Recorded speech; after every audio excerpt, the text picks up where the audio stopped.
நான் ஃப்ரெண்ட்ஸ் இல்ல நான் இங்க ப்ரூவ் பண்ணணும்னு நினைப்பேன். அப்புறம் நான் வந்து அறம் சார்ந்த விளையாட்டுன்னு சொன்னாலும் இங்க வந்து நான் அத கேம்ல அத நான் கொண்டு வர மாட்டேன்னு, கேம்க்காக நான் என்ன வேணாலும் பண்ணுவேன் அப்படிங்கிற ஒரு இத வந்து உங்ககிட்ட நான் பார்க்கிறேன். சௌந்தர்யா அவங்கள பத்தி சொல்லணும்னா, ஆ யார் லைக் அவங்களா ஒண்ணு நினைச்சுட்டு, அவங்களா ஒண்ணு பேசி, அவங்களே ஒரு பெர்ஸ்பெக்டிவ்ல இருப்பாங்க. அது இல்லன்னு நம்ம சொன்னாலும் அதெல்லாம் காதுல எனக்கு இப்படிதான் புரிஞ்சுது. இப்படிதான் நான் எடுத்துட்டேன். இதுதான் நான் பண்ணுவேன். நீ என்ன சொன்னாலும் நான் அத கேட்க மாட்டேன். இதான் என் இஷ்டம். நீ நீ என்ன வேணாலும் பண்ணு. நீ என்ன வேணா எனக்கு பிடிக்கலன்னா அது பிடிக்கல தான். அத புரிஞ்சுக்கிறதுக்கு இதுவரைக்கும் ட்ரை பண்ண மாரி எனக்கு தெரியல. அடுத்து ஜாக்லின் அவங்க வந்து இதே அவங்க கூட இருக்கவங்க ஏதாவது தப்பு பண்ணாலோ ஏதாவது பண்ணாலோ அதை இது வரைக்கும் கேட்கறத தாண்டி சுத்தி இருக்கிற எல்லா பிரச்சனைக்கும் வந்து வாய்ஸ் அவுட் பண்றாங்களே தவிர அவங்க கூடவே இருக்கவங்க தப்பு பண்ணும்போது நிறைய இடங்கள்ல கேட்காம விட்டுருக்கீங்க. அந்த குணங்களை உங்ககிட்ட பார்த்தேன். அடுத்து அருண், இவர் வந்து எந்த அளவுக்கு பாசம் எக்ஸ்ட்ரீமா இருக்கும் அந்த அளவுக்கு கோவமே எக்ஸ்ட்ரீமா இருக்கும் நிறைய இடத்துல நான் பார்த்திருக்கேன்.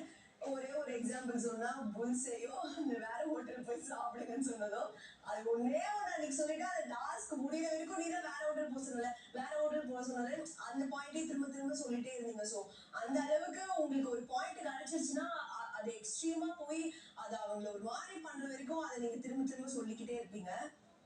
சாட்சனா அவங்க கிட்ட நான் பார்த்தது வந்து புரிதல் நிறைய இடத்துல கம்மியா இருக்கு. அதனால அவங்களுக்கு என்ன தோணுதோ அவங்க என்ன நினைக்கிறாங்களோ யாரோ சொல்றத வந்து ஈஸியா கேட்டுடுறாங்களோ நிறைய இடங்கள்ல இன்ஃபுளுன்ஸ் ஆயிடுறாங்களோ அப்படின்னு நான் நினைக்கிறேன். மஞ்சரி வந்து ஒரு விஷயத்த அவங்க பேசுறாங்க, அவங்க வாய்ஸ் அவுட் பண்றாங்க, கேட்கறாங்க, ஓகே. பட் அதை வந்து ரொம்ப சீக்கிரமா முடிக்க முடியும். ஆனா அதை முடிக்காம ஒரு ஆஃப் டே ஒரு ஃபுல் டே அந்த பிரச்சனை போகும்போது அது கேட்கும் போதும் பார்க்கும் போதும் அது வந்து நிறைய இடங்கள் சரியா தோண மாட்டேங்குது. அது தீபக் அண்ணா வந்து டாமினேட்டிங் அண்ட் ரூலிங்கான ஒரு ஒரு டெவில் அதை கனெக்ட் தெரிகிறது. ராணவ் ராணவ் பத்தி சொல்லணும்னா, நான் ஏதோ எஃபர்ட் போடுறேன், நான் ஏதோ ஒண்ணு பண்ணணும், நான் தெரியணும், அதுக்கு நான் ஏதோ ஒண்ணு பண்ணிட்டு போறேன், அந்த மாதிரி ஒரு பேரை என் கனெக்ட் தெரியல. தர்ஷிகா அவங்களுக்கு எந்த இடத்துல தேவையோ அந்த இடத்துல வாய்ஸ் அவுட் பண்ணிருக்காங்க. எல்லா இடத்துலயும் நான் பேசணும்னு அவசியம் இல்லை. எனக்கு எங்க வேணுமோ அங்க மட்டும் நான் பேசிப்பேன். தேவையான இடத்துல மட்டும் என்னால பேச முடியும். மிச்ச இடத்துல நான் உடைய வேலை உண்டு அந்த மாதிரி இருக்க மாதிரி தான் நான் பாக்கிறேன்.